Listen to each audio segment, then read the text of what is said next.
The European Internet Network brings you the news, sponsored by DHL Worldwide Express, your distribution partners.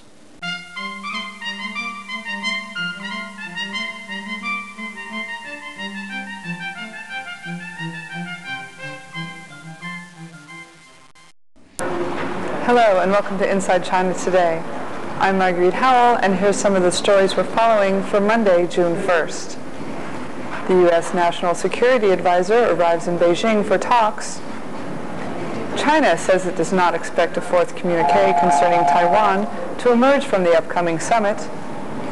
And health officials in Taiwan will set up a special team to monitor a virus epidemic.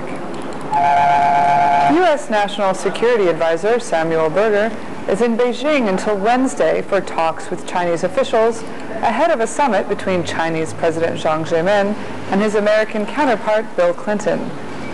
Berger makes his visit amid rising tensions in South Asia after tit-for-tat nuclear tests by arch-enemies India and Pakistan. He is expected to work out topics for the two presidents to discuss when they meet in Beijing at the end of the month. China says it does not expect a new joint communique with the United States concerning Taiwan to emerge from this month's presidential summit, but instead will use the meeting to press Washington to abide by three existing pacts. Under the three agreements, Washington recognizes Beijing as the only legitimate representative of China and agrees to slowly reduce arms sales to Taiwan, which Beijing considers a rebel province.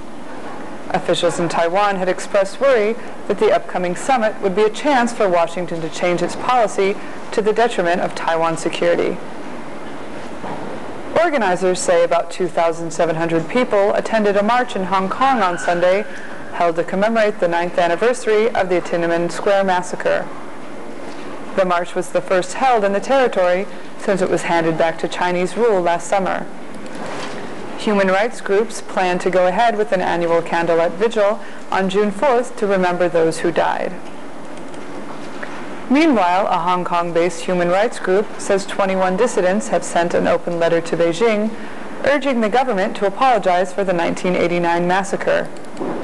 The dissidents are demanding Beijing reveal the names of those killed in the brutal army crackdown. The Information Center for Human Rights and Democratic Movement in China says more than 3,000 people who were arrested during the demonstrations are still in jail. The center says at least 1,000 of them are being held on counter-revolutionary charges. Health officials in Taiwan will set up a special team to monitor a virus that local media reports say has already killed 17 newborn babies and children and is spreading fast across the island. The director of the health department's Communicable Disease Center admits the epidemic has become a risk.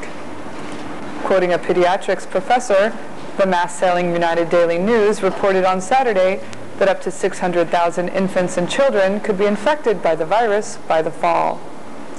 Enterovirus type 71 and its viral cousin Coxsackie affects the central nervous system. And now for a look at the weather for Tuesday. It will be cloudy and wet in Beijing. Daytime highs will reach the low 70s with overnight lows in the mid-60s. There's a chance of thunderstorms in Shanghai. Highs will reach around 75 with overnight lows around 65. Expect showers and thunderstorms in Hong Kong. Highs will reach around 85 with overnight lows in the upper 70s. It will be cloudy with showers and a chance of thunderstorms in Taipei. Highs will reach around 85 with overnight lows in the mid-70s. And that's Inside China Today. For the European Internet Network, this is Marguerite Howell. Today's news was brought to you by DHL Worldwide Express.